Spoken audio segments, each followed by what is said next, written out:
If you're not being able to log into your PayPal account using your Android device, in today's video, let me show you a couple of common fixes that you can try out.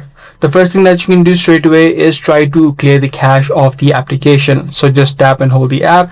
You'll see this icon. You can just tap on this option. Once you're inside, head over to storage and then tap on the clear cache option. Once you're done, make sure you clear the PayPal app from the recent app list and try to see if you can now log in. If you're still having issues, then you can try to look for new updates available. So just head over to the Play Store, search for PayPal, and if you do see new updates available, make sure you update this application.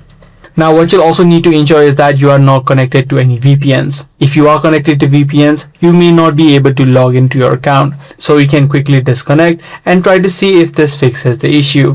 Now if none of these solutions work out for you, then what you can also try out is try to restart your device, as well as try to use a different device in order to log in. If you're currently using the application, you can try opening up or try logging into your PayPal using your web browser on your phone, as well as using a desktop or a laptop. I hope this guide video did help you out in solving this issue. If it did, be sure to subscribe, share, and also give this video a thumbs up.